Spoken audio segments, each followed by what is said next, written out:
자, 이번 이야기는 시청자 패더님께서 찾아오셨습니다. 폐사찰 이야기로 심령 이야기도 들려주셨고, 그리고 현실 공포 이야기도 최근에 들려주셨지만 굉장한 레전드 이야기를 들려주셨거든요. 오늘 이야기는 아마 귀신 이야기가 될 것 같습니다. 바로 만나보도록 할게요. 여보세요. 패더님 안녕하세요. 네, 안녕하세요. 네, 많이 피곤하셨죠? 아니요, 괜찮습니다. 목소리가 여전하십니다. 너무 오랜만에 뵙네요. 아이고, 오늘 그래도 찾아와 주셔서 다시 한번 감사드리고 새해 복 많이 많이 받으세요. 네, 새해 복 많이 받으십시오. 감사합니다. 자, 오늘 패더님께서 해주실 이야기, 저에게는 귀신 쪽에 관련된 이야기라고 하셨습니다. 네, 맞습니다. 그러면 저번 폐사찰 이야기 마지막 이야기로 넘어가서 그 인형의 저주편이 될까요? 아니면 다른 쪽의 이야기가 될까요? 그게 다른 이야기고요. 오, 예. 그 인형 관련돼서는 이게 아무래도 그 번외편이 네.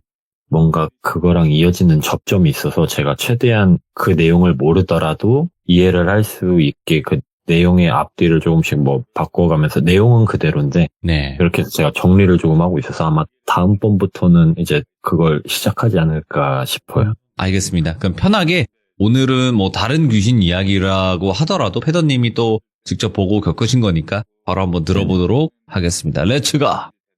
길이십니다. 패더예요.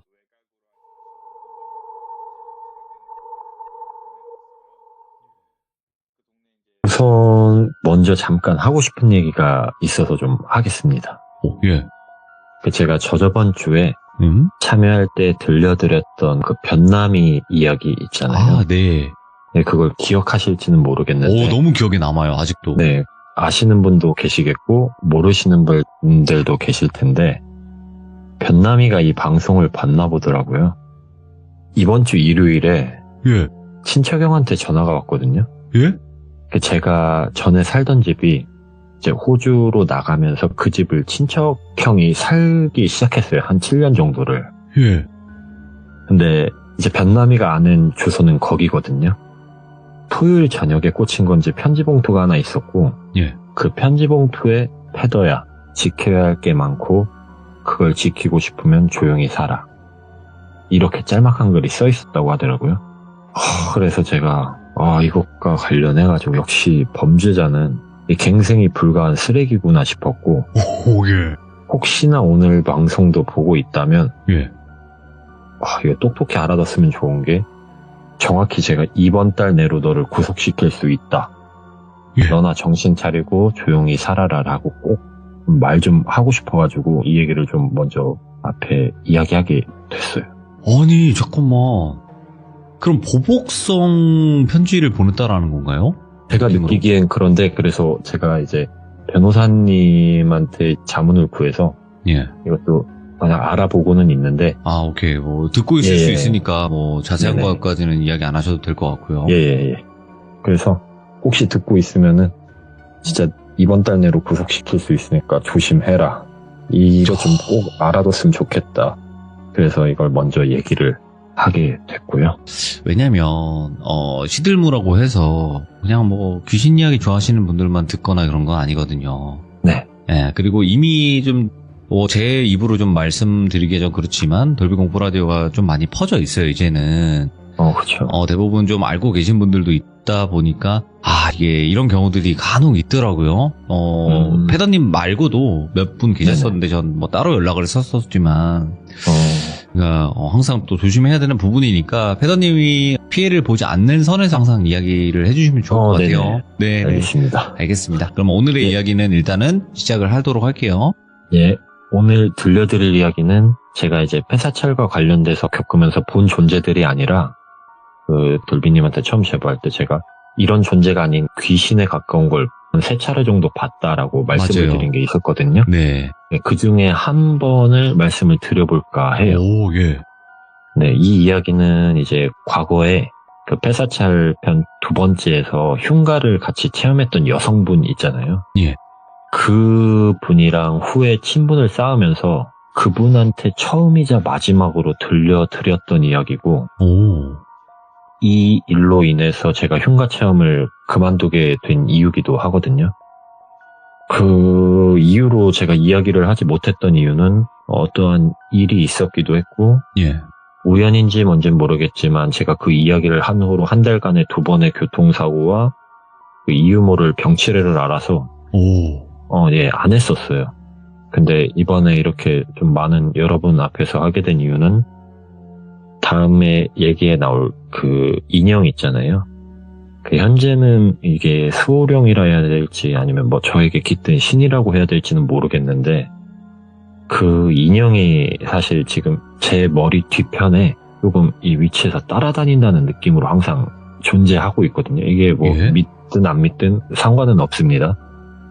그래서 이 존재가 저번에 폐사찰 사건 3편에서 둘째 딸아이가 아빠는 맨날 누구랑 얘기하는 거야? 라고 한 그 존재거든요. 예. 네, 그래서 현재는 귀신과 사람이 아닌 존재가 보이곤 하는데 이 인형 덕분인지는 모르겠지만 어떤 해코지나 병치레는 하지 않고 있기 때문에 제가 큰 마음을 먹고 한번 해보려고 합니다. 물론 이야기가 끝난 후에 저에게 어떤 일이 다가올지 모르지만 모든 걸 감수하고 이제 이야기를 시작해 보겠습니다. 때는 친구와 그 흉가 카페를 운영하면서 흉가 체험을 하면서 이제 저와 같이 사람이 아닌 존재들을 보는 사람들을 찾던 중이었어요. 그렇게 여성분과 내가 보는 것과 다른 것을 보는 그 경험을 한 후에 더욱더 박차를 가해서 이제 진행을 했었어요. 근데 일정상 그 달의 마지막으로 만나기로 했던 30대 초반의 남성분을 만나게 돼요. 네. 그 지역은 경기도 북부 정도로만 말씀을 드릴게요. 이곳은 이제 저희가 알아보고 정한 유명한 흉가나 폐가가 아니라 예. 그 남성분이 이쪽에 오면 서로 간에 확실한 검증이 될 거라고 말씀을 하셔가지고 만난 곳이었어요. 그렇게 친구와 저와 남성분이 한 오후 4시쯤 그 정도에 만났던 것 같고 저희는 3시 30분, 40분 하여튼 한 20-30분 정도 일찍 도착을 했고 네. 그 후에 20-30분을 기다렸더니 이제 남성분께서 오셨어요. 지금부터 이 남성분을 A라고 할게요. 예. 그 A는 당시에 액티언 스포츠라는 그 차량을 끌고 오셨고 예. 그 내리시자마자 호쾌하게 웃으시면서 반갑다고 그러면서 악수를 건네시더라고요. 예. 그래서 저희들은 서로 악수를 하고 여기서 뭐 그분이 확실한 검증을 위해서는 꼭 하루를 자야 한다고 하시더라고요. 그래서 애초에 약속이 되었던 내용이 아니기도 했고 또 이런 곳에서 하루를 잔다는 생각은 또 전혀 해보지 않았던 계획이라 친구와 상의를 하게 돼요. 저는 그냥 밤늦게까지만 있다 확인하고 가면 되지 뭐 잘 것까지 있냐 했더니 친구가 저와 다니다 보니까 이런 쪽으로 원체 흥미를 많이 느끼고 찾으면서 그래도 여기까지 멀리 왔는데 그냥 한번 해보자. 한 번쯤 살면서 경험은 해보고 싶다라고 하더라고요. 그래서 내키진 않았지만 사실 친구의 도움을 많이 받아왔던 터라 예. 제가 또 거절도 잘 못하는 성격이고 해서 승낙을 하게 돼요. 그리고 A에게 그럼 동의 트는 대로 대신 나가자라고 말을 했고 그렇게 저희는 이제 차량에서 그 텐트랑 뭐 하루 묵을 때 필요한 물품들을 다 꺼내기 시작해요. 예. 조수석부터 뒷좌석 그리고 뭐 트렁크 공까지 꽉 찰 만큼의 뭐 여러 가지 캠핑용품을 포함한 여러 가지 물건들이 있었고 또 그 흉가는 벽돌로 쌓아올린 엄청 낮은 담벼락이 있는 촌집 그런 느낌이었어요. 작지만 마당이 있었고 우선 여기까지는 흉가라기보단 그냥 사용하지 않은 지 좀 오래된 집 정도의 분위기? 그랬고 그거는 이제 내부를 보기 전까지는 그런 생각을 가졌었고 네. 마당으로 우선 모든 짐들을 같이 날랐어요. 마당은 한 15평 정도 돼 보였고 그 안쪽으로 이제 한 20평 정도 되는 직사각형의 집이 하나 있었고 오른쪽으로는 야외로 화장실과 샤워시설이 있는 그런 거였어요. 구조가. 물론 제 기능을 못한 지는 꽤 되었는지 이제 마당에서 이미 뭐 악취가 진동을 하더라고요. 그렇게 모든 짐을 옮긴 후에서야 집 내부를 들어가려고 했는데 A가 아직 뒤쪽으로 돌아가면 산으로 이어지는 길이 있는데 5분만 가면 자기 부모님이 묻혀있는 무덤이 있다고 하더라고요. 흉가 이런 데 많이 다녀보셨겠지만 자기를 수호해주는 무언가나 혹은 신앙심이 있으면 간단하게 기도 같은 걸 올리고 가면 좀 낫다고 하더라고요. 좀 방어가 된다.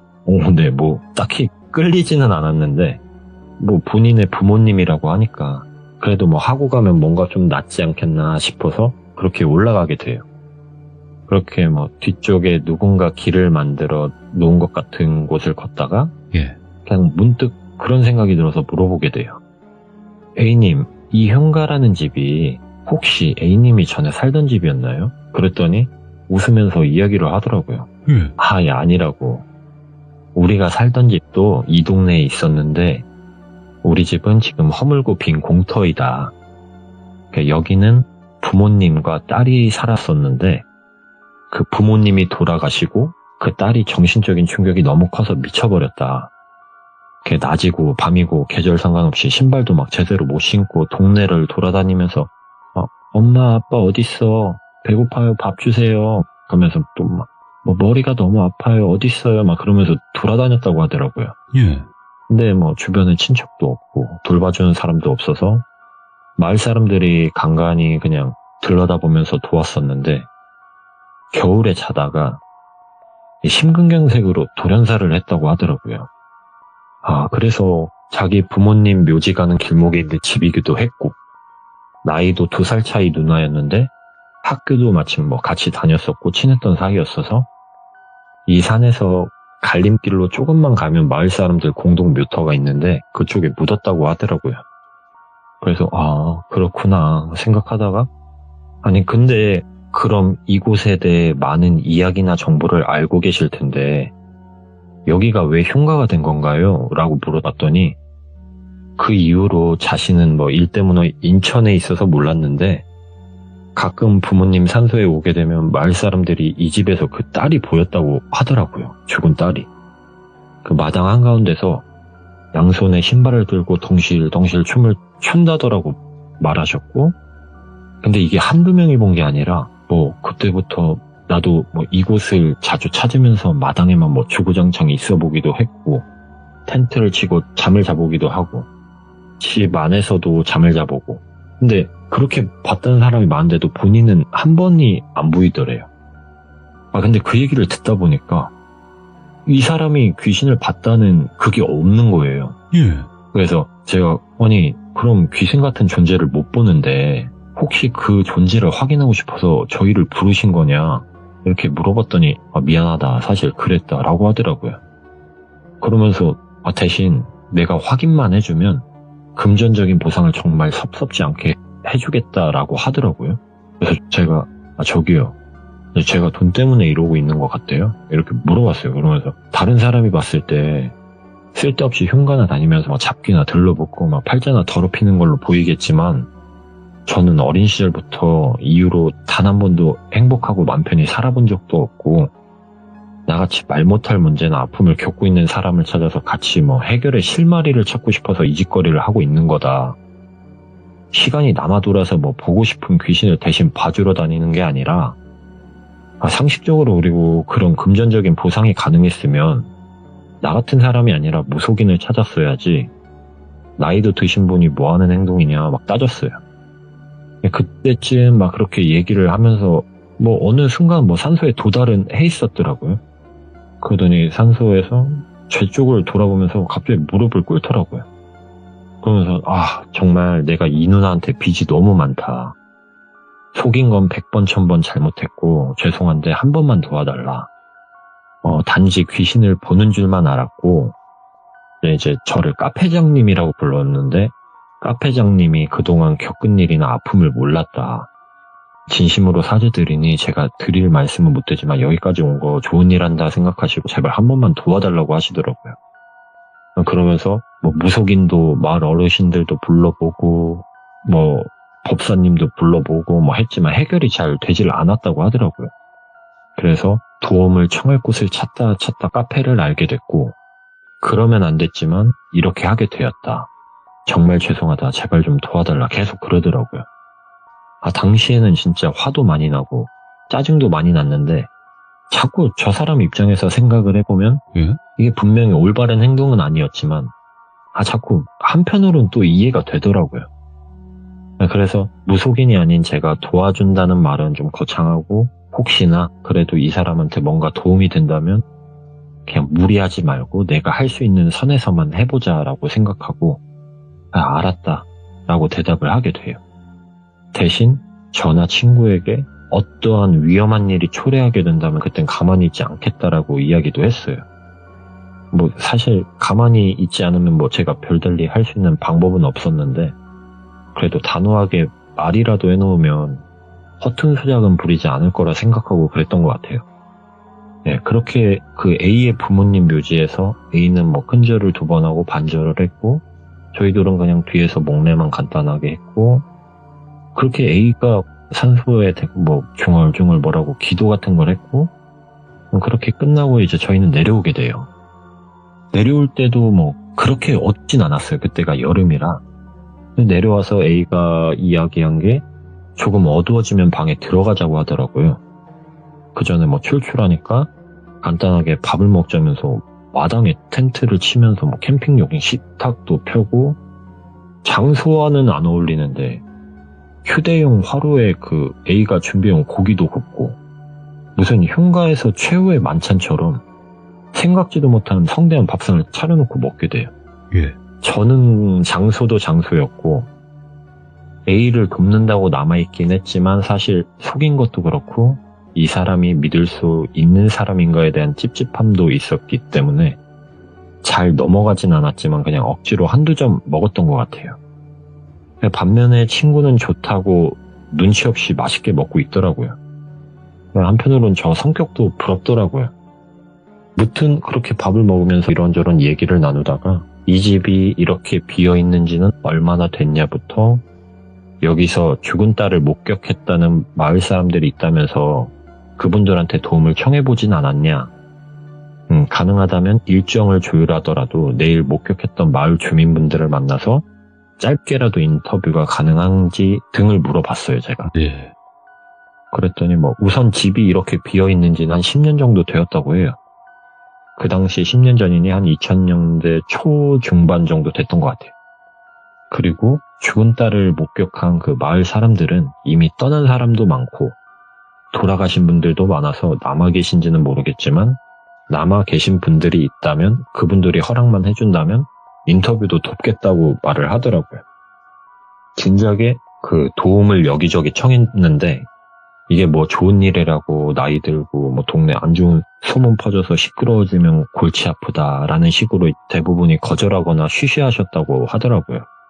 네, 뭔가 원하는 대답은 아니었는데 어쨌든 남아 계신 분들을 같이 찾고 인터뷰까지 돕는다는 걸 보니 뭐 저를 이곳으로 끌어들인 행동을 제외하면 사람이 막 그렇게 나쁘게 느껴지진 않았어요. 네. 그렇게 대화를 마치고 정리를 다 했어요.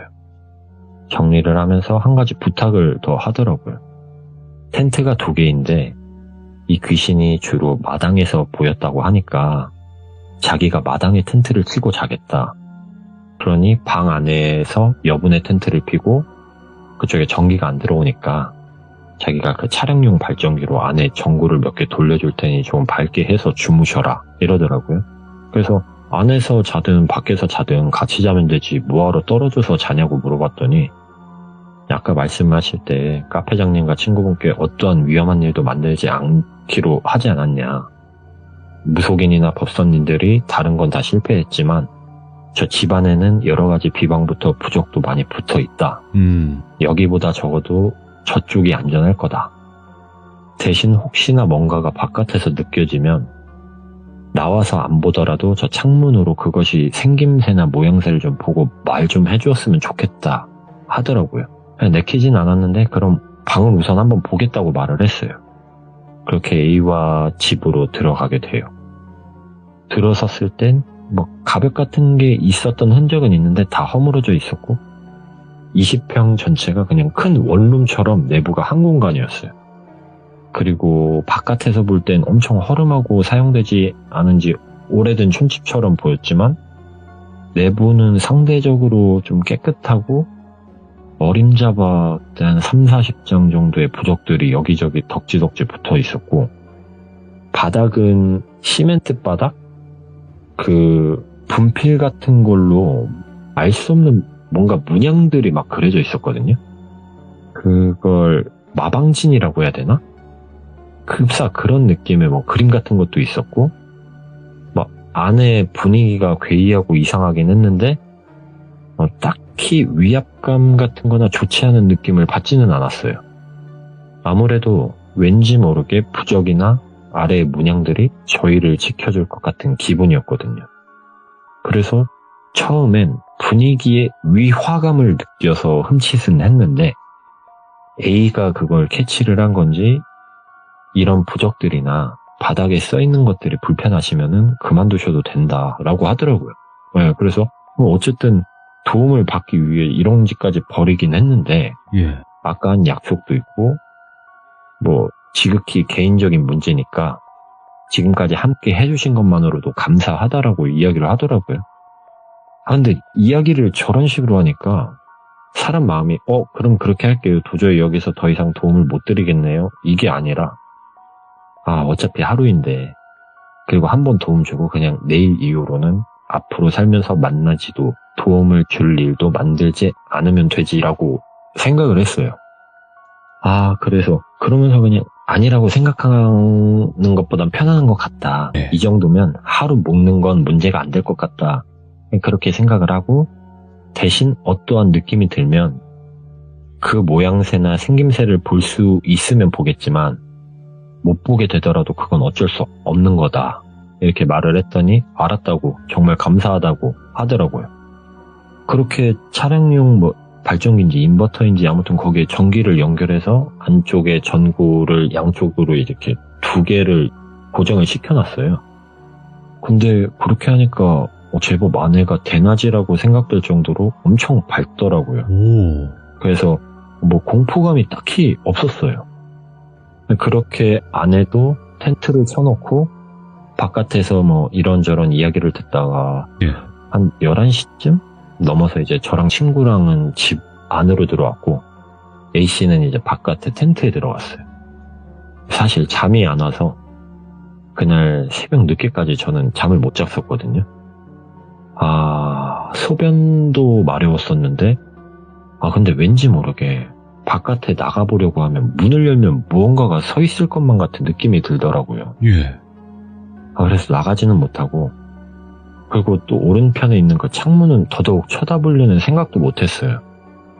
아내가 그렇게 밝은데도 괜히 무서웠거든요.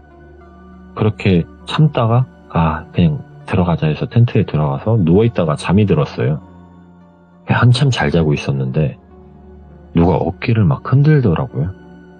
그래서 눈을 떴는데 친구가 눈이 엄청 커져서 손을 막 덜덜덜 떨면서 말도 제대로 못하고 그 얼굴이 완전 죽상이라는 거 있죠. 죽상이 돼 있더라고요. 그래서 제가 왜라고 하려고 말하려는 찰나에 제 입을 막고 손으로 쉿할 때 갖다 대는 제스처를 취하더라고요. 근데 그 손도 가만히 못 있고 막 위아래 좌우로 막 떨리더라고요. 그러면서 떠는 손으로 핸드폰을 켜가지고 메모장을 켜가지고 창문의 귀신이라고 쓰더라고요. 근데 이 친구가 귀신을 본 적이 단 한 번도 없어요. 저랑 그렇게 흉가를 40-50차례 넘게 다니면서도 이게 어쩌면은 제가 원하는 이유보다 이 친구는 사실 자기가 귀신을 보고 싶어서 더 독한 흉가 이런 데를 찾아봤었거든요. 예. 그런데도 한 번을 못 봤는데 그렇게 써놨더라고요, 핸드폰에. 그래서 이게 이거 장난치는 게 아닌 것 같은데? 이거 진짜인 것 같은데 해서 제가 핸드폰 메모에 내가 한번 볼게 라고 썼어요. 그랬더니 또 싹 지우고 거기다가 그냥 보지 마 라고 쓰더라고요. 그래서 저는 그때 당시는 그때거든요. 악귀든 악신이든 저한테 항상 있던 때라 예. 그놈이 지켜주겠지 라고 생각을 하면서 거기에 썼어요. 악귀든 악신이든 그놈이 지켜줄 거다 라고 쓰고 텐트 바깥으로 나가서 창문이 있는 오른쪽을 확 쳐다봤는데 우선 창문 크기는 이 A4 용지가 2개 붙은 게 A3 크기거든요. 이게 좌창, 우창이 A3 크기였어요. 근데 정확히 왼쪽 창문에 꽉 찰 만큼의 얼굴이, 그런 큰 얼굴이 있었고 머리카락이 떡진 건지 아니면 엄청 심한 곱슬처럼 보였고 눈알이 막 좌우가 다른 방향으로 막 빙글빙글빙글 돌더라고요. 이게 그때 상황을 한번 진짜 제 머릿속에 이걸 꺼내서 보여드리고 싶은데 예, 그렇지. 예. 이거는 이 말로만 표현이 되는 게 아니라 막 엄청 빨리 돌았거든요. 그래가지고 제가 그걸 보고 있는데 그 자세, 그 행동만 계속 유지하고 있어요. 근데 너무 무서웠지만 그런 생각을 또 해요. 제가 들어올 수 있었다면 진작 들어왔겠지? 그래도 여기 있는 뭐 부적이나 이런 마방진들이, 이런 비방들이 도움이 되는가 보다. 생각을 하다가도 또 밖에 A는 멀쩡한가? 근데 무서워서 뭐 문을 열거나 창문 쪽으로 가서 바깥을 확인하진 못하겠더라고요. 그래서 그냥 그대로 조심히 텐트에 들어왔어요. 친구가 핸드폰을 딱 건네더라고요. 그 메모에는 눈 이상한 귀신 맞지? 이렇게 적혀 있었고 예? 제가 고개를 끄덕였어요. 그리고 앉아서 야, 지금 너랑 내가 보고 있는 게 확실히 같은 존재 같은데 이런 경험이 살면서 처음이기도 하고 뭔지 모를 무서움 때문에 나 지금 아무것도 못하겠다. 우선 밖에 있는 A를 확인을 해봐야겠는데 어떻게 뭐 좋은 생각 없냐? 라고 물어봤어요. 그 친구는 그런데 저보다 더 당황을 했겠죠. 살면서 처음 경험이기도 했고 이미 너무 많은 혼란 속에서 이게 동공이 풀려 보이더라고요. 그래서 야, 그냥 너 누워서 가만히 있어라. 내가 우선 뭔 방법이든 한번 찾아서 알아서 해볼 테니까 라고 말을 하고 다시 텐트 바깥으로 나왔어요.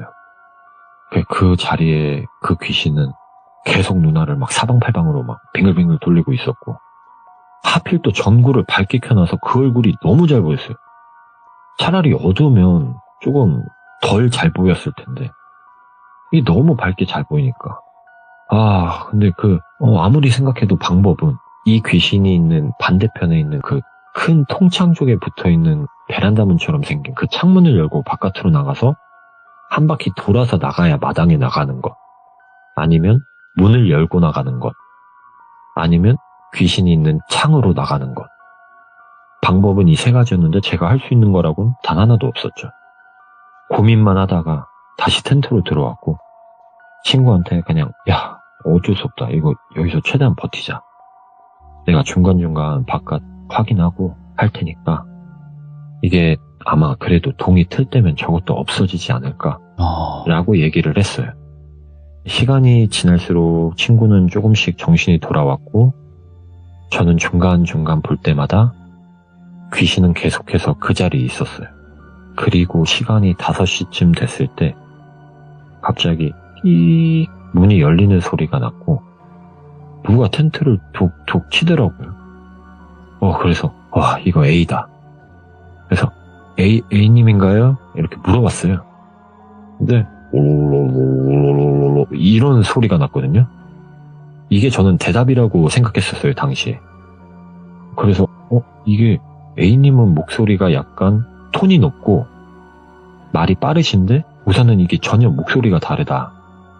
그리고 이거는 사람 목소리는 아니다.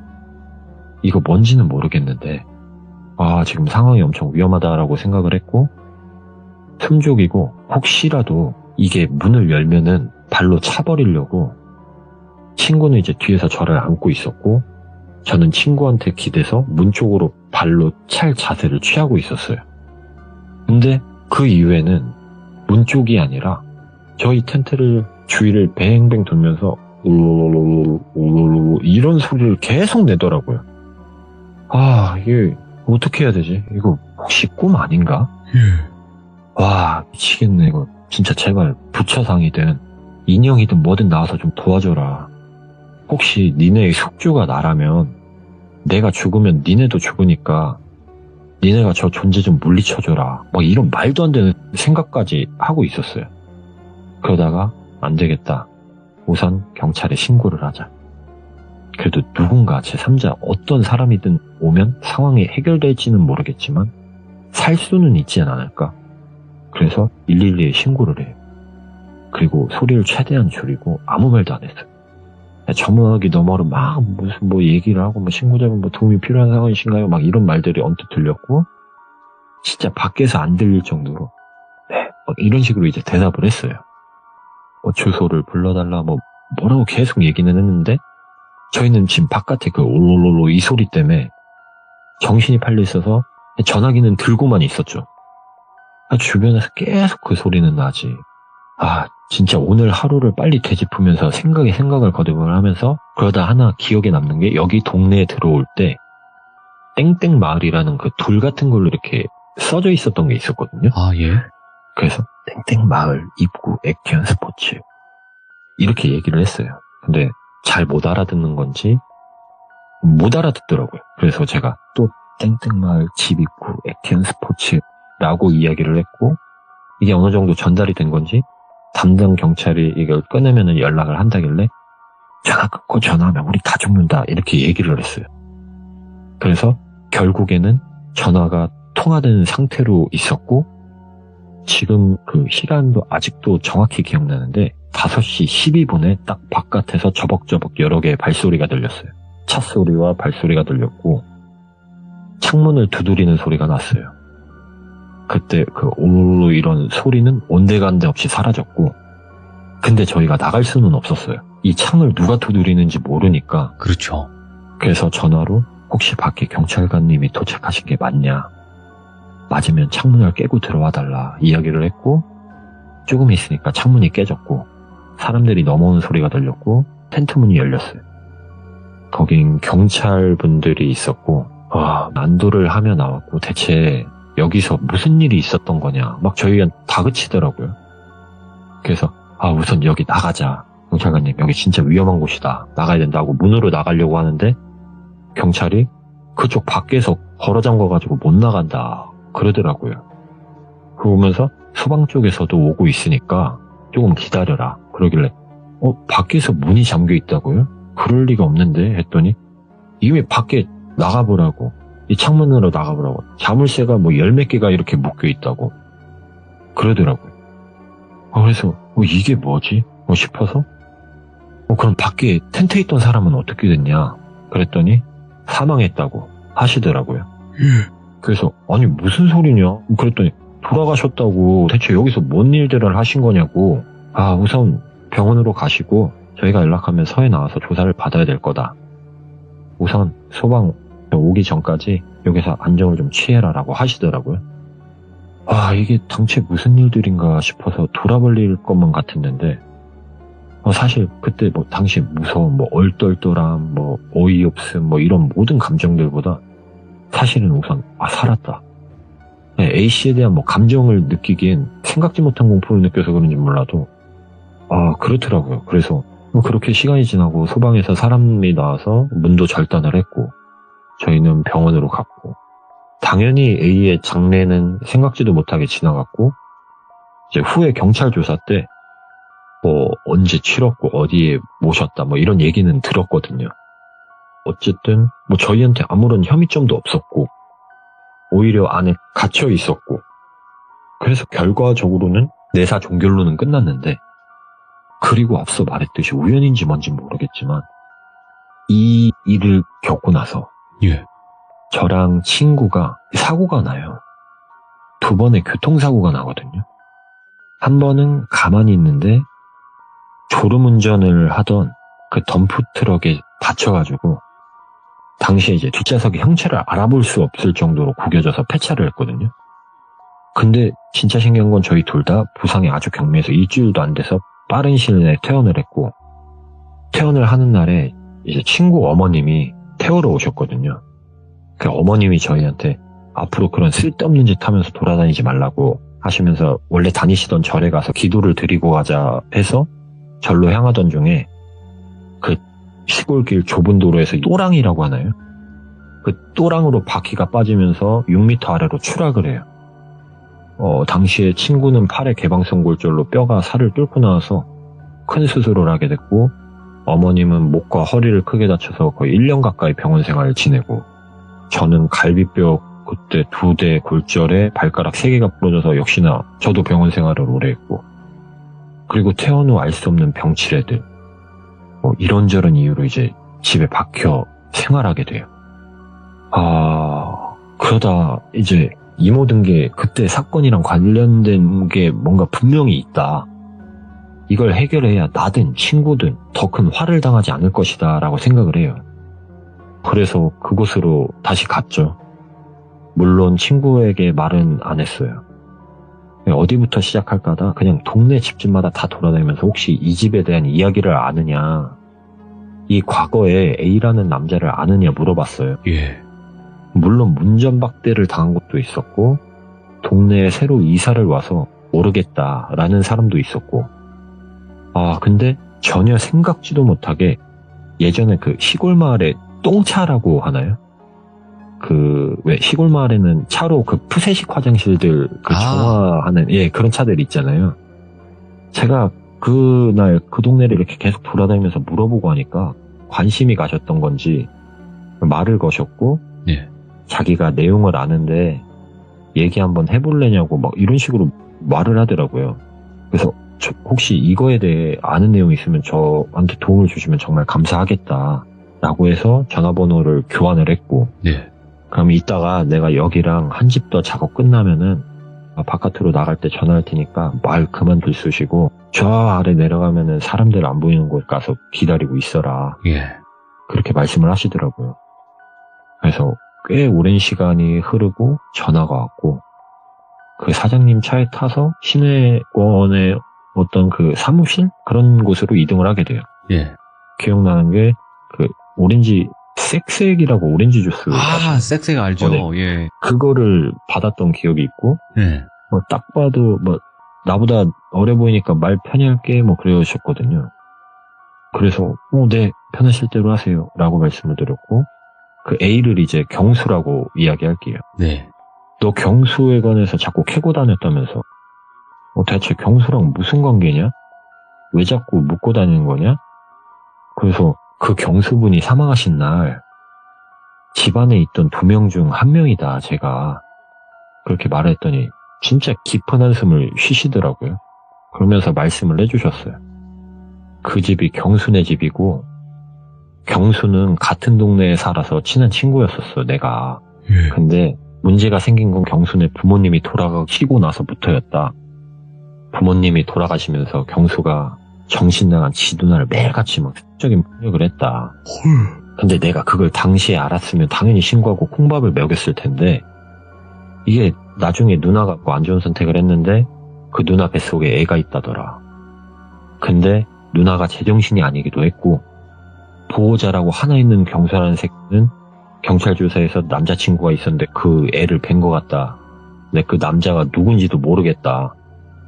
누군지도 모르지만 그 남자랑 헤어지면서 그걸 비관해서 저렇게 한 것 같다. 이런 식으로 이제 이야기가 돼서 사건이 흐지부지 끝난 것 같더라고요. 물론 현재는 경찰 수사가 이렇게 되진 않지만 예전에는 조금 그런 게 있었던 것 같더라고요. 그래서 마을에서도 역시나 시끄러워지는 거 싫어하고 또 저런 속사정을 아는 사람도 없었으니까 그냥 그렇게 지나가게 됐지만, 이거를 이제 사석에서 술을 마시다가 경수가 취해가지고 이야기를 해서 알게 되었다고 하더라고요. 예. 그때라도 신고를 하고 했어야 되는데 아버지가 그 정치에 관련된 업을 하시면서 동네에 분란을 만들 수가 없는 상황이었대요 그때 이 사장님이. 예. 그러면서 신고를 못했다고 하더라고요. 근데 그게 아직도 계속 매일매일 후회가 된다고 하더라고요. 근데 문제는 누나가 죽고 나서부터 경수가 이상해지더라. 이게 하루가 멀다 하고 이상한 무당이랑 어울리고 또 자꾸 누나가 주위에 맴돈다. 근데 이 뒤쪽에 그 손오공 꼬리처럼 탯줄에 매달린 채로 질질 끌고 다닌대요. 네, 그러면서 자기가 그 집에 어디를 가든 계속 옆에 따라다닌다고 하더라고요. 그렇게 있다가 어느샌가 경수가 없어졌고, 한순간에 그 집은 점점 폐허가 됐고, 그 경수가 없어졌을 때 이제 경수가 인천에 간 거더라고요. 그렇게 소식도 모르고 살았는데 얼마 전에 지네 집에서 텐트 펴고 죽었고 사람들을 집에 가두고 뭔 짓을 했다길래 예. 장례식장에 이제 많지는 않지만 동창부터 조금 사람들이 왔대요. 근데 거기에 예전에 같이 어울리던 무당이 있더라는 거예요. 그래서 여기서 이 사장님이 머리를 좀 썼대요. 그래가지고 가서 무당한테 말을 걸었대요. 경수랑 제일 친한 사이고 저기 있는 사람들이랑 좀 다르다. 난 경수랑 거의 형제 같은 사이다. 이 경수가 왜 집으로 돌아와서 이렇게 된 거냐 막 이런저런 내용을 물어봤더니 바깥으로 나가서 이야기를 하자고 하더래요. 예.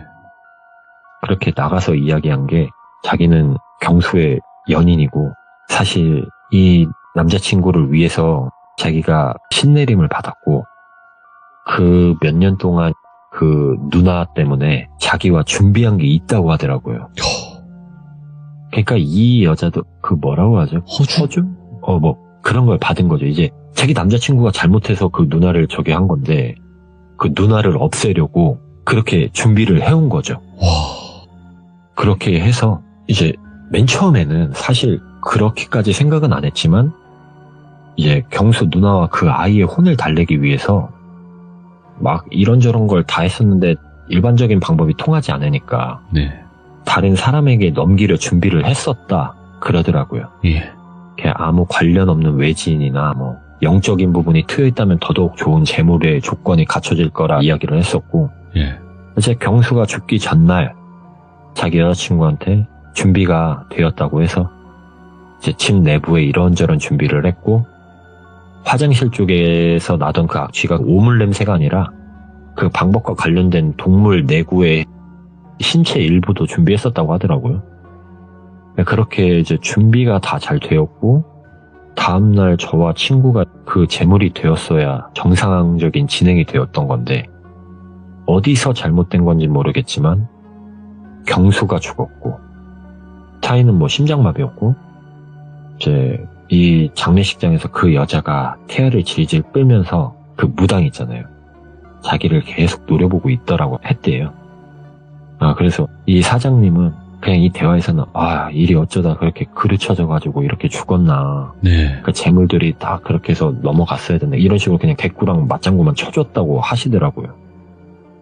그렇게 일들을 알게 되면서 이제 찝찝하게 지내던 찰나에 마을에서 처음 본 놈이 경수를 찾아대길래 말을 걸었던 거고 이제 저와 이렇게 연결이 되었던 거죠. 네. 그래서 뭐 아저씨가 언제든지 제게 필요하거나 궁금한 내용이 생기면 연락을 드려도 되겠냐 여쭤봤고 다행히도 흔쾌히 허락을 해주셨어요.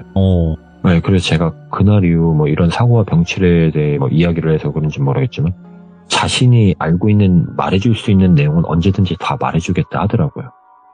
그래서 감사 인사를 전하고 나와서 새로 알게 된 내용을 친구에게 전부 공유해 주려고 예. 다음날 전화를 했는데 친구가 집으로 오겠다고 하더라고요. 예. 그래서 그렇게 친구를 저희 집에서 만나게 됐어요. 그날 저한테 야, 너 그날 이후로 그 귀신 본 적 있어? 라고 말을 하더라고요. 그래서 아니 없어. 그리고 사실 내가 거길 다시 갔어. 너한테 말은 안 했지만. 근데 거기서 이런 사람을 알게 됐고 이런 내용을 알게 되었다라고 말을 해줬어요. 근데 뭐 듣는 둥 마는 둥 저한테 그러더라고요. 야, 그게 중요한 게 아니고 그 귀신이 지금 우리 집에 있다. 네. 그래서 야, 그게 뭔 소리냐. 무당이 얘기하길 뭐 장례식장에 있었고 그 무당을 따라간 것 같은데 너를 뭐 어떻게 따라오냐. 그랬더니 다 모르겠고 우리 엄마도 보고 나도 본다고 막 그러더라고요. 그러면서 그 얘기를 하더라고요. 너 그때 들었던 그 올롤롤로 소리 그거 기억나냐고. 그래서 기억난다 했더니 야, 그거 입에서 나는 게 아니라 애를 뱃속에 집어넣었다 뺐다 할 때 나는 소리라고. 나 이거 앞으로 어떻게 살아야 할지도 모르겠고 엄마는 하루가 멀다 하고 절에만 가 있고 내가 괜히 거기서 뭐 새로운 경험을 하자 뭐 그러고 싶다 해서 우리 엄마한테도 너한테도 나한테도 이런 문제가 생긴 게 아닌가 싶다. 근데 나도 당분간 한번 방법을 찾아볼 테니까 서로 연락하고 그러면 안 좋은 기운이나 공유하게 될 것 같으니까 당분간 연락하지 말고 자기가 해결할 만한 무언가 찾아내면 연락을 하겠다 하더라고요. 그래서 알았다. 그럼 그렇게 하자라고 했고 그게 벌써 10년이 지난 지금까지 연락이 없어요. 사실 사람만 있으면 좋겠다라고 생각을 하고 있거든요. 예. 주변에 누구도 얘랑 연락이 닿는 사람이 없어가지고 불안하지만 이게 항상 연락을 기다리며 지내고 있거든요. 혹시 이거를 만약 방송을 보면 꼭 좀 연락을 해줬으면 좋겠다 해서 이걸 아까 그 사고는 그 사건이 일어난 후의 사고지만 예. 제가 이 이야기를 처음이자 마지막으로 한 게 그 흉가 그 여성분인데 네. 제가 그때도 큰 사고를 2번을 겪었거든요. 그래서 이야기는 이제 이렇게 끝은 나는데 와. 예 사실 아니, 진짜로. 말하면서도 떨려가지고 제가 그분께서 진짜로 그냥 무사하시다라는 그냥 안부 정도만 전해주셨으면 좋겠다라는 생각까지도 들거든요. 그쵸. 네. 그냥 뭐 자세한 아무런 얘기를 안 연락이 안 하더라도. 돼요. 예. 와, 근데 진짜 패더님의 이야기는 그냥 단순 우리가 어디 가서 귀신을 봤어요. 너무 무서웠어요. 이런 내용이 아니에요. 진짜 충격을 받으면서 들어요, 저희가. 그러니까 충격적인 무서운 이야기인 거거든요, 이거. 그러니까 보통 소름 끼친다, 무섭다 이렇게 하면서 끝이 나는데 패더님의 이야기는 굉장히 그 공기가 차가워지면서 무거워진다는 느낌까지 받아요.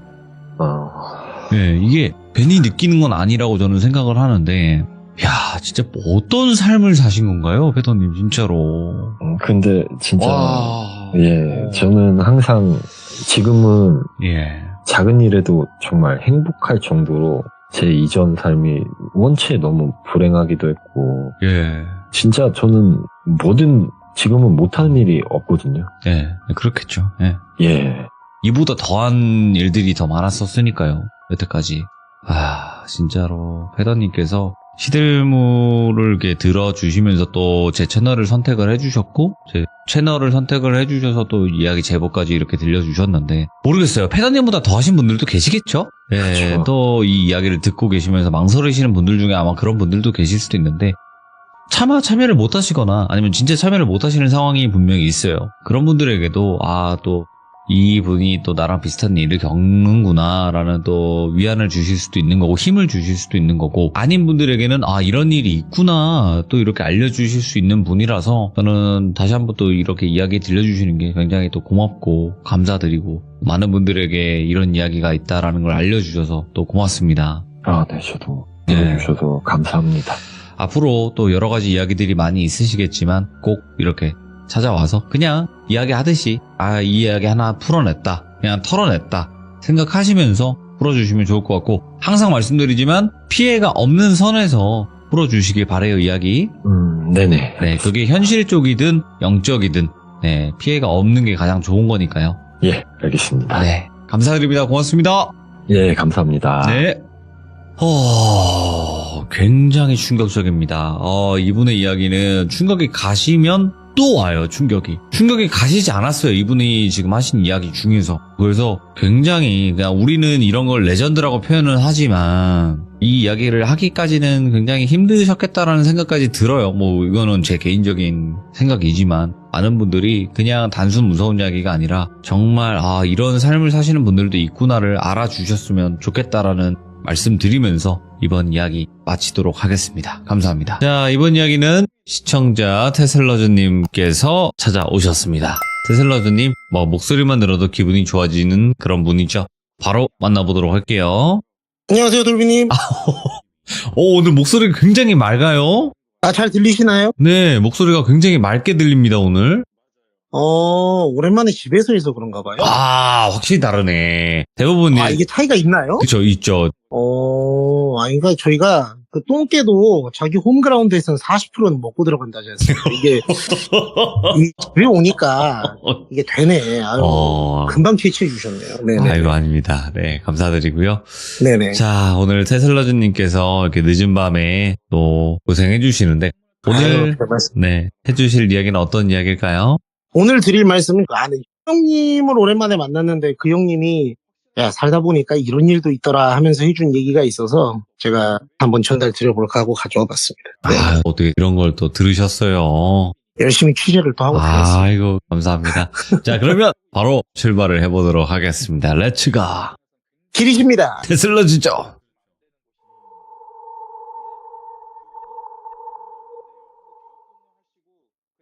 일단 이 형님이 되게 오랜만에 만났는데 이 형님 차를 좋아하고 이분이 조금 저희 흔히 얘기하는 남자들의 그 가오가 좀 센 형님이에요. 그래서 이제 제가 사고 나갖고 차 바꾼 거 보더니 이거 타? 그러는 거예요. 그래서 제가 왜요? 하니까 아이고, 다 죽었네? 어? 이거 먹고 하면서 막 이렇게 꼽을 주는 거예요. 예. 근데 이제, 원래 같으면, 남자들끼리 안 친한 사이에서 그러면 이거는 싸움 나는 상황인데, 그 형님은 또 워낙 그런 형님인 걸 알고, 또 친하니까, 그렇게 됐다고, 이러면서 좋게 웃으면서 얘기를 하다가, 삼겹살에 소주를 한잔 하러 들어갔단 말이죠. 네. 냉동 삼겹살을 먹으러 들어갔는데 이 형님이 그러는 거예요. 그 차 얘기를 하다가 근데 내가 너한테 장난 삼아서 그렇게 얘기하긴 했다만 내가 착하게 살아야 되겠다는 생각을 했다. 그러는 거예요. 그래서 형님이 언제 안 착했어요? 착하게 사시잖아요. 그랬더니 돈 필요하냐? 왜 갑자기 속에도 없는 말을 해? 말하길래 왜 그러냐 했더니 자기가 최근에 겪었던 일이라고 하면서 이제 말씀해 주신 건데 이 형님이 아시는 지인 중에 저희 흔히 얘기하는 돈놀이를 하시는 큰 손인 회장님이 계시대요. 저는 그쪽으로는 잘 모르는데 자기가 어찌어찌 일 때문에 다니다 보니까 알게 된 분인데 저의 형님의 형님이니까 저랑은 연배가 꽤 차이가 있겠죠. 근데 이분이 자기한테 어느 날 술을 한잔 하면서 제가 얘기했던 벤스 형님한테 그러는 거예요. 자네 굴리면 굴릴수록 커지는 게 뭔 줄 아나? 그러더래요. 네. 이게 무슨 수수께끼도 아니고 이게 뭔 소리야 하다가 잘 모르겠다고 새똥구리가 똥을 굴리면 커지지 않을까요? 회장님? 막 하면서 웃으니까 이렇게 몰라서야 하면서 이제 술을 딱 한 잔 권하면서 그게 사람이야 사람 그러더래요. 그게 무슨 말이냐고 사람을 어떻게 굴리면 커지냐고 하면서 자기가 사람을 굴려보니까 사람은 굴리면 굴릴수록 커지더라라고 얘기를 하더래요. 그래서 잘 무슨 말인지 모르겠다. 좀 얘기를 해줘라 하니까 이제 해주신 말씀이 이분이 예전에 큰 손이 되기 전에 조그만하게 전당포 몇 개를 같이 운영하면서 돈놀이를 하셨대요. 근데 이제 하루는 어떤 친구가 고졸인데 자기가 대학교를 들어가긴 했는데 대학교에 사는 공부가 별로 의미가 없는 것 같아서 일찍 일을 배우고 싶은데 빠른 시간에 돈 벌 수 있는 게 뭘까 하다가 당시에 유행했던 드라마랑 만화 중에 쩐의 전쟁이라고 하는 그 드라마가 있었어요. 아시죠? 2000년대 아마 초반? 그때쯤 나왔던 것 같아요. 근데 이제 그 드라마가 나왔던 것도 그렇고 당시 우리나라 가계부채가 엄청 급증하고 있었거든요. 그러니까 이제 그거를 이 사람이 캐치를 해가지고 그 회장님을 찾아와서 내가 일을 빨리 배우고 싶고 단기간에 큰 돈을 벌고 싶은데 지금 우리나라 돌아가는 거 보니까 당시에 이게 사채만한 게 없는 것 같다. 그래서 자기가 마치 그 전의 전쟁의 금나라처럼 내가 회장님을 위해서 분골쇄신을 할 테니까 내 쩐주가 되어달라 얘기를 한 거예요. 그러니까 이제 이 회장님이 당시에 웃으면서 그랬대요. 말도 안 되는 소리 하지 마라. 내가 어떻게 네 쩐주가 돼주냐. 나 그럴 돈도 없고 나 너 같은 핏덩이 애를 키울 생각도 없으니까 나가라 이씨. 이러면서 쫓았대요. 네. 근데 이 양반이 진짜 그 드라마를 보고 빙의가 됐는지 거기 보면 금나라가 안 가요. 집에 계속 찾아와요. 그래갖고 막 오니까 진짜 그 드라마처럼 한번 해본 거예요. 이 회장님이 퀘스트를 몇 개 준 거죠. 악성 채권을 네가 회수해 올 수 있는지를 보자 해갖고 이제 해봤는데 잘하더래요. 그러니까 무슨 그 드라마처럼 그런 기상천외한 방법 이런 건 없대요. 그냥 목숨 걸고 두드러 맞고 어디 가서 진상 부리고 막 이렇게 해가지고 어떻게든 악착같이 받아오더래요. 그러니까 이제 이 회장님이 내가 네 쩐주까지는 모르겠는데 얘를 내가 거두어서 내 밑에 두면은 쓸만한 친구이긴 하겠다 라는 생각으로 또 그러면은 내가 사대보험 같은 거 못 해주는데 와서 일해봐라 이런 식으로 해서 감사합니다 하고 이제 밑에서 일을 시작을 했다 그러더라고요. 그래서 이제 전문적으로 그거를 좀 용역을 동원해서 위협을 하고 윽박질러야 되는 건들에 대해서는 원래 용역을 따로 불러다가 인건비를 따로 주고 썼어야 되는데 제가 이분을 이제 금나라라 하겠습니다. 이 금나라가 에이스인 거예요. 부를 필요가 없어. 그냥 혼자 가서 체격도 그렇게 다부지지도 않고 못도 없어요. 근데 무슨 배때기에다 철판 두른 것처럼 배짱이 기가 막혔대요. 그래서 척척 어려운 걸 다 해내니까 얘 괜찮다 하면서 이제 조금씩 더 어려운 걸 맡겨본 거예요. 그러다가 한 번은 회식을 하면서 회식이나 해봤자 거기 직원이 몇 명이나 되겠습니까만 6명 불러서 이제 이렇게 회식하면서 야, 너 내가 지금 얘기한 건 해오면 내가 네 명의 앞으로 전당포처럼 분점을 따로 하나 내주겠다. 이런 제안을 했대요. 근데 이게 저는 잘 모르겠는데 뭐 그 업계에도 상도이가 있나 봐요. 그러니까 어느 정도 연식이 되고 어느 정도 뭐 연차가 돼야 이런 걸 따로 꼬치를 띄어서 이렇게 빼줄 수가 있다는 게 정해진 관례가 있나 본데 그걸 생각했을 때 상당히 파격적으로 빨리 제안을 한 거래요. 그러니까 이제 이분이 알겠다고 뭐냐고 그냥 조폭이 아니고 저희가 뉴스 같은데 흔히 보도가 되거나 한 번쯤 지나가면서 봤을 수 있는 진짜 전국구 조폭의 그 사채를 받아오라는 거였대요. 근데 네. 드라마를 보면 그걸 어떻게 잘 받아와요, 박신영 씨가. 근데 이제 이거를 소위 말하는 진짜 아까 말씀드린 철갑 두르고 있지 않은 이상은 쉽지 않겠다라는 생각은 했는데 이게 너무 매력적인 조건이니까 자기가 대신에 역으로 알겠다고 내가 하겠다고 한 다음에 딜을 2개를 제시를 했대요. 대신에 내 조건 2개도 받아주고 내가 하겠다라고 하니까 뭐냐 했더니 각서를 딱 꺼내가지고 방금 말씀하신 내용을 내 앞에서 차용증식으로 증빙할 수 있는 이 각서에다가 지장을 찍어줘라. 이걸 하나를 얘기를 하고 이거는 상당히 우리 유교적인 어떤 이런 상도이나 관례를 생각해보면 이건 말도 안 되는 건데 그 업계에서 더 그렇대요. 그래서 나름 이 자식이 아주 대단하시네. 근데 뭐 그래 내가 이 정도 이름 근데 사실 이거는 거의 포기하고 있던 거였기 때문에 받을 수 있으면 좋고 못 받으면 그만이다라는 생각으로 오케이 해라 라고 해가지고 이렇게 찍어주고 두 번째 조건이 내가 이거 하다가 잘못되면 우리 어머니 가족들 좀 챙겨줘라. 금액을 어느 정도 해서 자기 어머니 그 집 주소랑 사는 곳이랑 하는 일이랑 다 적어왔대요. 그러니까 일 맡기는 사람 입장에서는 상당히 믿음직하더래요. 그래 네가 이 정도 결의를 갖고 하면 해봐라 해서 했는데 결론부터 말씀드리면 이분이 그 일을 하다가 행방불명이 됐어요.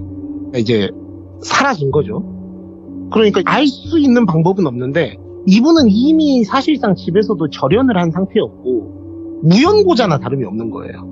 그러니까 찾는 사람도 없으니까 그래서 사실은 이 회장님이라는 분이 그 일을 맡긴 것도 있었대요. 복잡해질 일이 없으니까. 그래서 그냥 실종 신고하고 생각보다 우리나라에서 진짜 그런다 하더만요. 성인이 실종됐을 때 실종 신고를 하면 그렇게 막 당장 어떻게 된 사건이라고 달려들거나 그러지 않고 가출이나 돌아오겠지 정도로 하는 경우도 꽤 있대요. 그래서 워낙에 그런 사건이 많으니까 그냥 조용히 넘어갔는데 그 회장님이 한 얘기는 여기까지예요. 그러면서 이제 그 벤스 형한테 너도 나중에 사람 쓸 일이 있으면은 사람을 처음부터 큰 일을 주지 말고 할 수 있을 만한 일을 조금씩 맡겨보면서 얘가 할 수 있든 없든 그냥 조금씩 레벨을 높여가지고 굴려가면서 써라. 그러면 얘네가 지 바운더리를 알아서 넓혀 나가더라 라고 하니까 근데 회장님 거기 그러다가 네. 회장님 방금 얘기하신 것처럼 사람 잘못되면 어떡합니까? 라고 얘기를 한 거예요. 그러니까 이 회장님이 하시는 말씀이 아니 너는 자동차를 타면서 내가 지금 뭐 3년에 6만 킬로를 탔는지 10만 킬로를 탔는지 중간에 계기판에 체크만 하지 이 차가 망가지면 어떡하지라는 걱정을 평소에 하면서 타냐고. 얘는 어차피 소모품이고 도구인데 갈아 끼고 바꾸면 그만이다 이 얘기를 하더래요. 그래서 이 양반이 이런 마인드로 일을 해왔으니까 이 바닥에서 자리를 진짜 무서운 사람이다.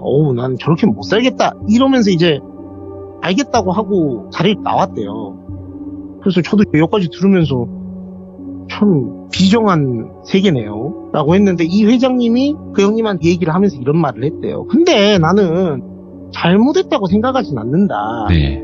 왜냐면은 내가 일을 하라고 강요한 것도 아니고 본인이 와서 일을 하겠다고 했는데 나는 몇 번을 만류하다가 일자리를 줬고 이 월급도 잘 챙겨줬고 걔랑 약속한 대로 가족들한테 어느 정도 돈도 지급해 줬다. 그러니 내가 할 수 있는 건 다 한 거고 나는 굴려서 크게 써보려고 했던 것 뿐이다 라고 얘기를 하더래요. 그래서 참 자기 주관이 확고하신 분이구나. 그렇지. 그런 거에서 죄책감 느끼면 일 못하겠지라고 생각을 했대요. 그래서 저희가 들었을 때도 뭐 이런 일이 있구나 하지만은 사실 저희가 이런 얘기를 주변에서 이렇게 듣고 나면 당일날에는 좀 찜찜하고 기분이 이런 사람이 다 있어 이럴 수 있지만 이게 막 몇 달 동안 가진 않잖아요. 그냥 잊어버린단 말이에요. 솔직히 자기 일 바쁘면. 그래서 이 형님도 그러고 잊어버리고 살고 있었대요. 자기 일 하면서. 근데 어느 날 자기 밑에 자기 부사수로 후임이 들어왔대요. 회사에. 네. 그래서 이제 들어와가지고 얘기를 하면서 업무를 알려줄 거 아닙니까? 근데 아까도 보셨지만 이 형님은 성격이 답답한 거 싫어하고 좋게 말하면 가식이 없는 거고 나쁘게 얘기하면 필터링이 없어요.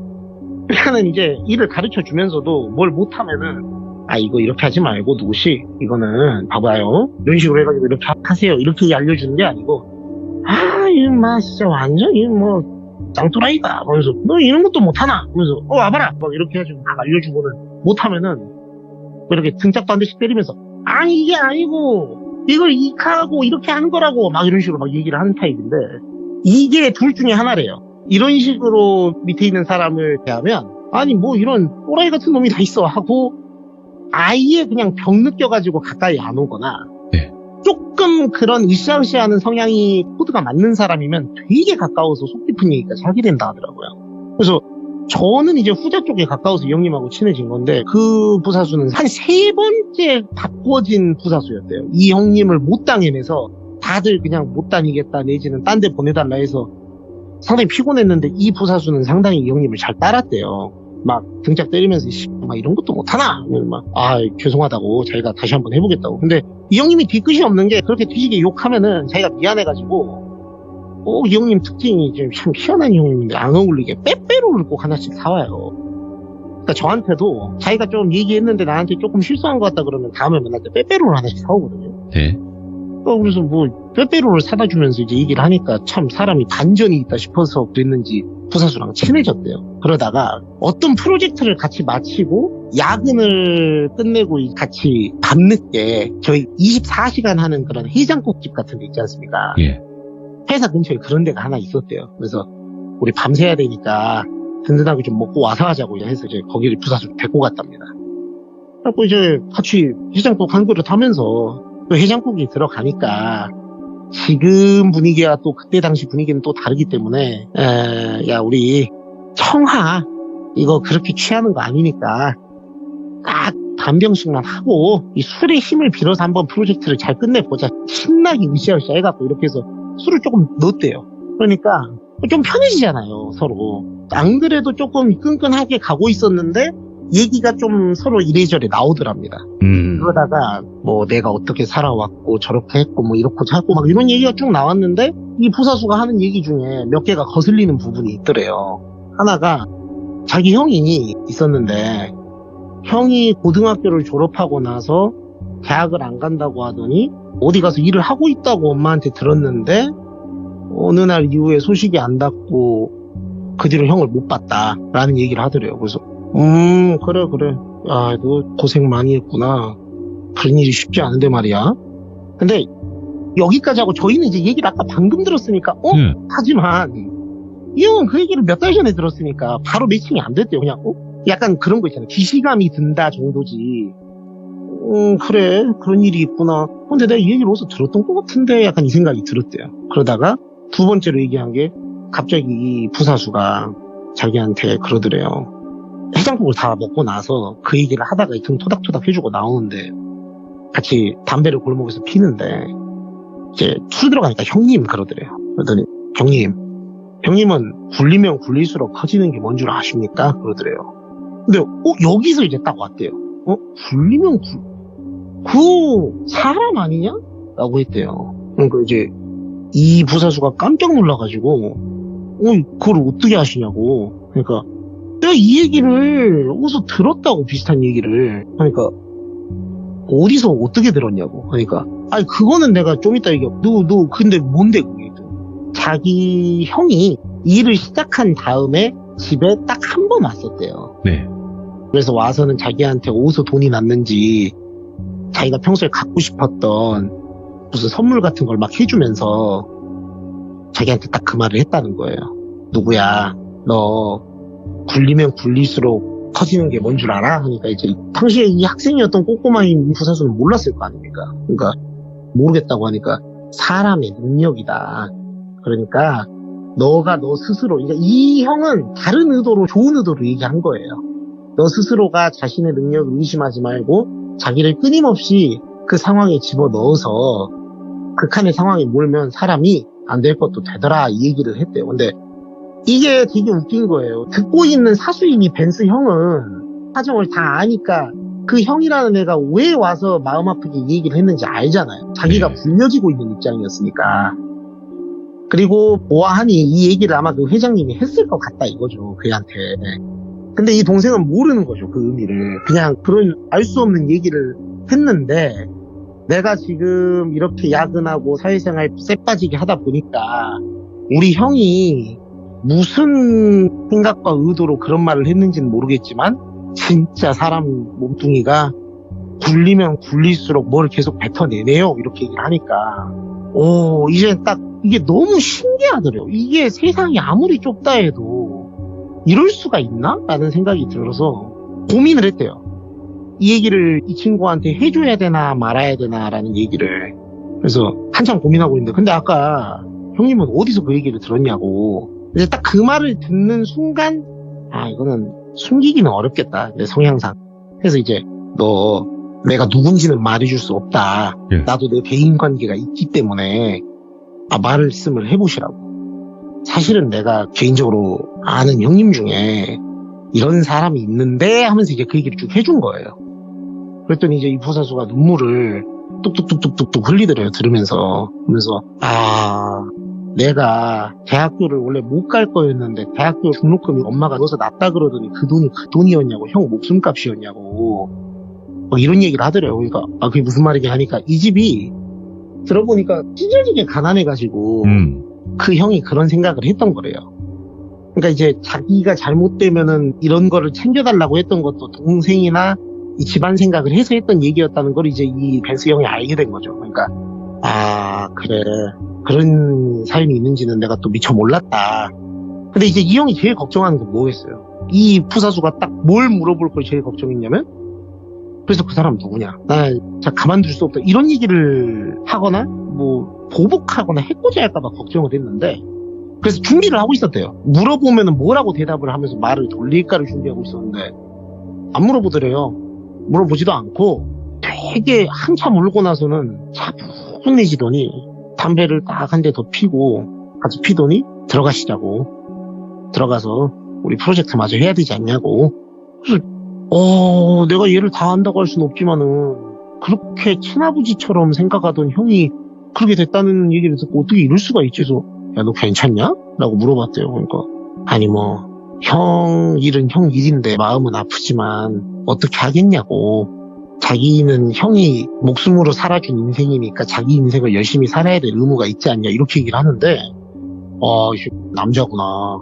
진짜 멋있는 놈이구나. 나보다 어리지만은 배울 점이 많은 놈이다 이 생각을 했대요. 그래서 그 뒤로 그 부사수한테 더 잘해주고 함께 했던 프로젝트도 잘 됐답니다. 그래서 그 회사에서 너무 고생했다고. 니네 고생 많이 했고 이번에 이거 잘 됐으니까 휴가 갔다 오라고. 언제 가고 싶냐고.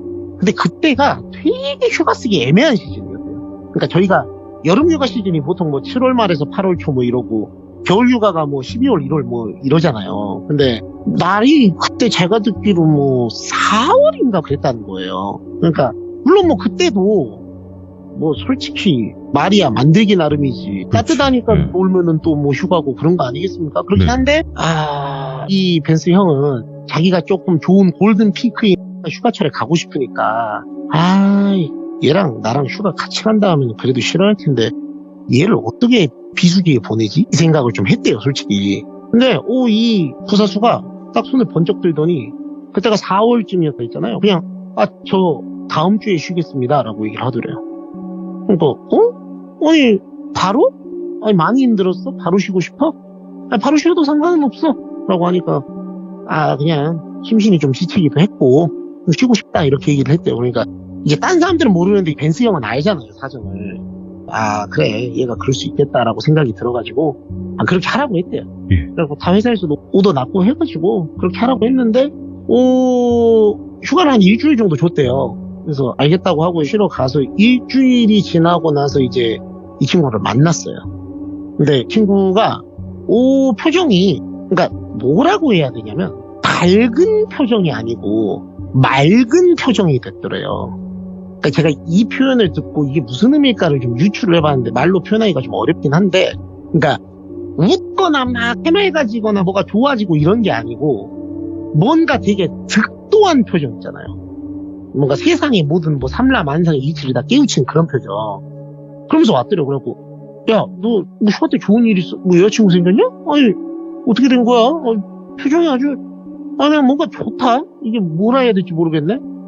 그러니까 이제 이 부사수가 형님 오늘 일 끝나고 뭐 하세요? 라고 물어봤대요. 그러니까 그날은 그 벤스 형이 가족 모임이 있었대요. 그래서 오늘은 내가 가족 모임이 있었고 좀 힘들 것 같고 왜 뭔 일 있어? 했더니 저 형님한테는 꼭 드려야 될 말씀이 있다고. 네가 그렇게 얘기하는 거면은 중요한 일이지. 알았어. 그러면 언제 가졌냐? 하니까 그럼 내일이나 모레는 어떠시냐고. 네. 이분이 원래 이렇게 적극적인 스타일이 아니래요. 그래서 얘가 이 정도로 얘기할 정도면 진짜 중요한 일인가 보다. 그래서 내일 보자. 내일.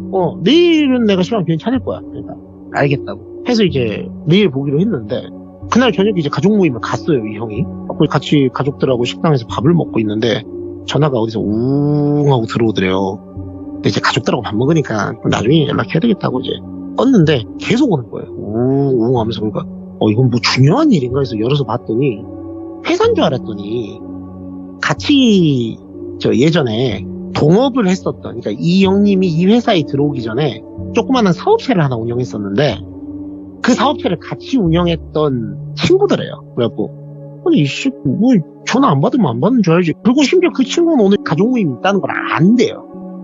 이렇게 눈치 없는 놈이 아닌데. 그래서 이제 나가서 받았답니다. 그래서 너 나 지금 가족들하고 밥 먹는데 왜 자꾸 전화해? 좀 이따 연락한다고. 그러니까 야, 너 일단 땡땡 어디로 좀 와 라고 하더래요.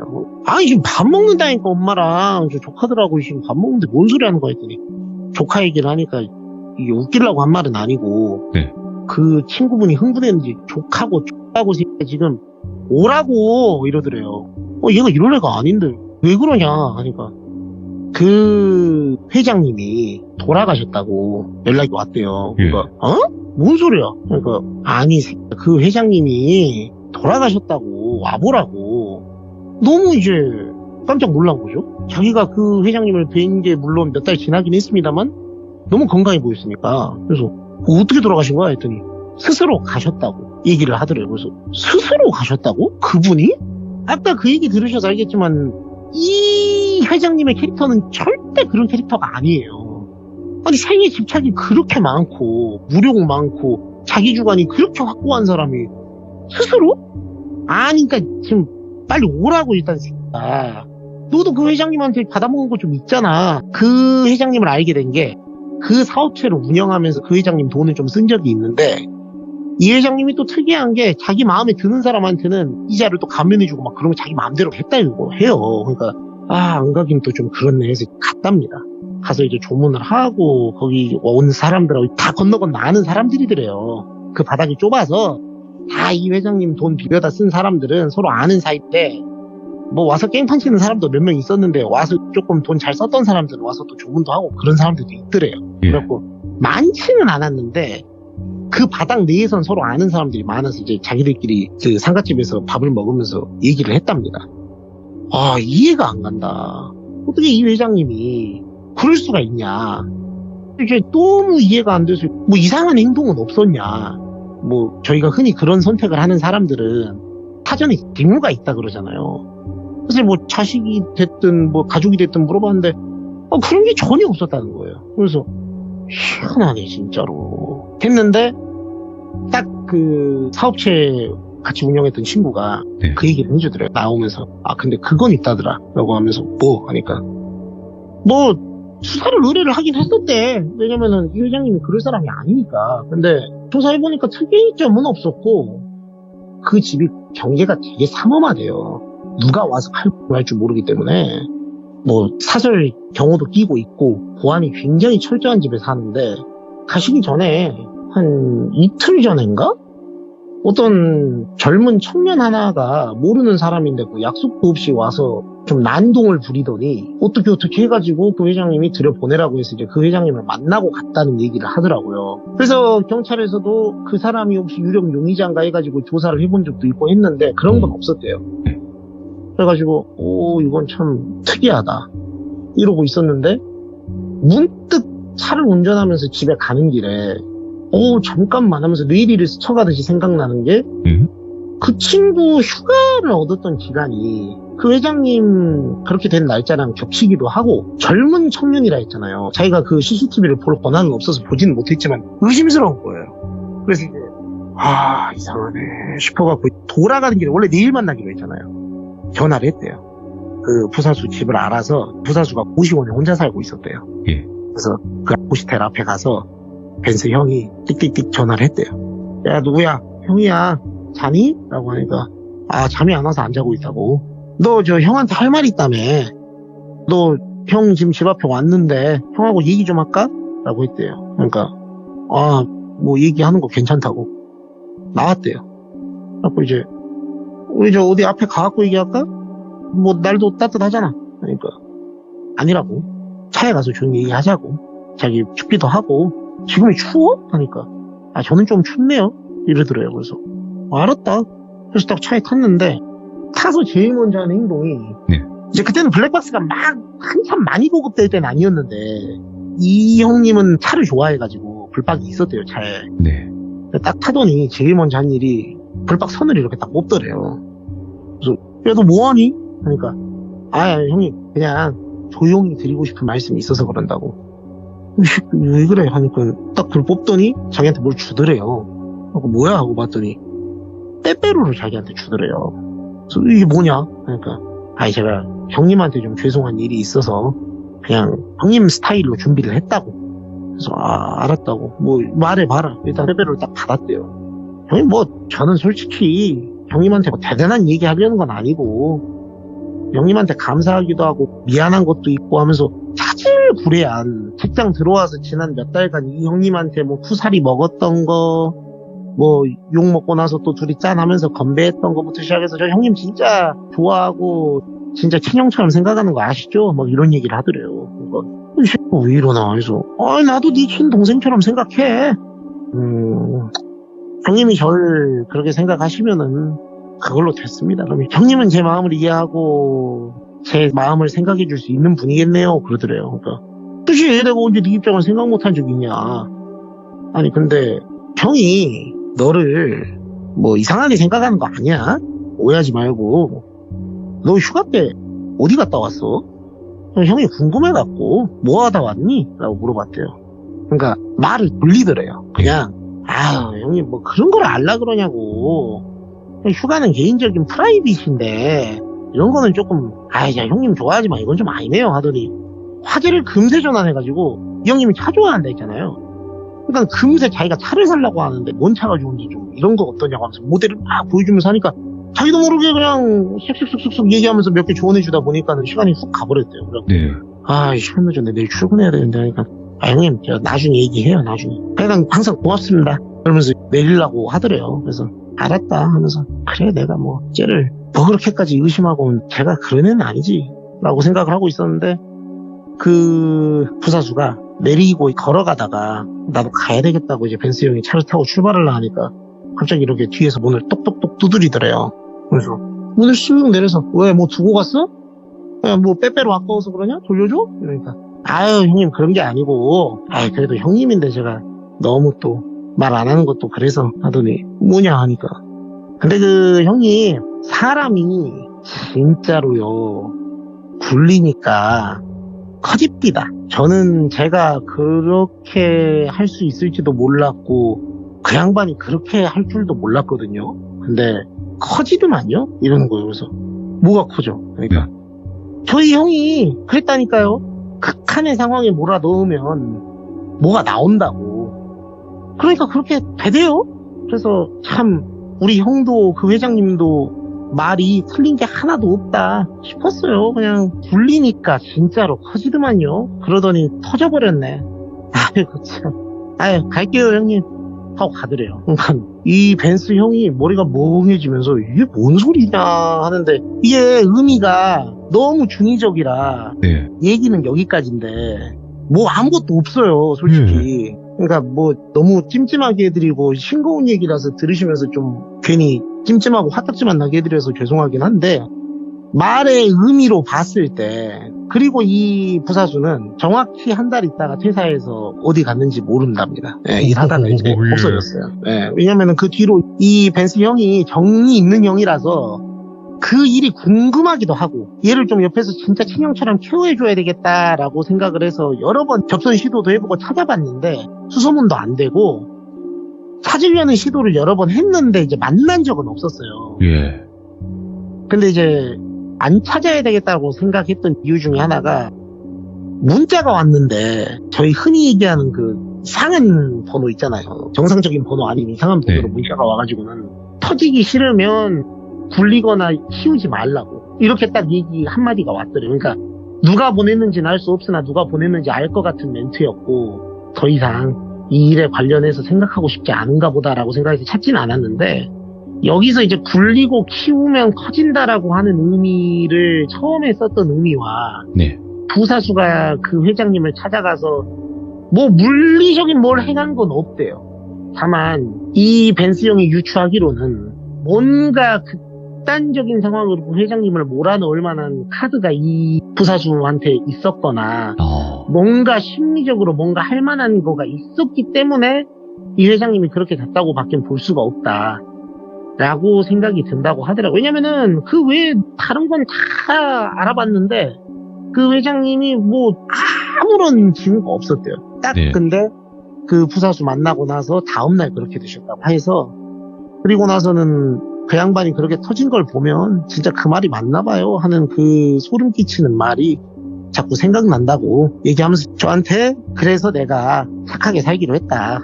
어디 가서 뭔 말 한마디 잘못하고 넌 행동 한 번 잘못한 게 부메랑처럼 언제 누구를 통해서 어떻게 들어오니까, 사람의 인연이라는 것이 내가 그 얘기를 듣지 않았으면, 네.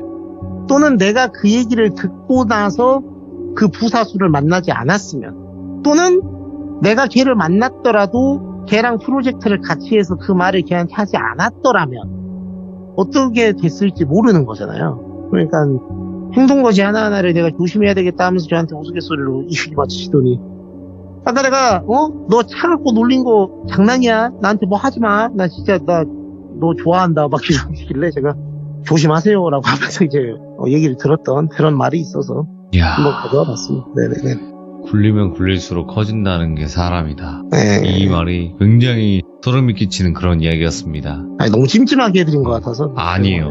네. 어차피 이 이후에 뭐 어떻게 정확히 되었을까는 우리 시청자분들이 또 댓글로 남겨주실 거라고 저는 생각을 합니다. 맞습니다. 그래서 네. 열린 결말로 너그러 이해해 주시면은 감사하겠다. 네. 오늘 이렇게 늦은 시간에 또 테슬러즈님의 목소리로 이런 이야기를 들으니까 너무나 기분 좋은 밤이 되었네요. 아이고, 고맙습니다. 네, 너무 감사드리고요. 항상 네. 언제나 지금처럼 찾아와 주시기 바라겠습니다. 감사합니다. 네, 덤비님. 네, 고맙습니다. 네. 테슬러즈님은 본인의 입으로 항상 말씀을 하세요. 본인은 공유다. 이렇게 얘기를 많이 해주시거든요. 그래서 이제 첫눈이 올 때마다 언제든지 우리 곁으로 찾아올 거다. 이렇게 생각을 해주시면 될 것 같고, 이번 이야기는 여러분들의 생각을 꼭 댓글로 남겨주시면 어떨까 생각을 합니다. 시청해주신 모든 분들 감사드립니다. 고맙습니다. 아니, 공유가 이제 공유기일지 아니면 뭐 파일을 공유하다, 뭐 서로 의견을 공유하다, 이건지는 제가 정확히 모르겠지만, 아무튼 그것도 여러분들의 댓글로 남겨주시면 어떨까 생각합니다. 감사합니다.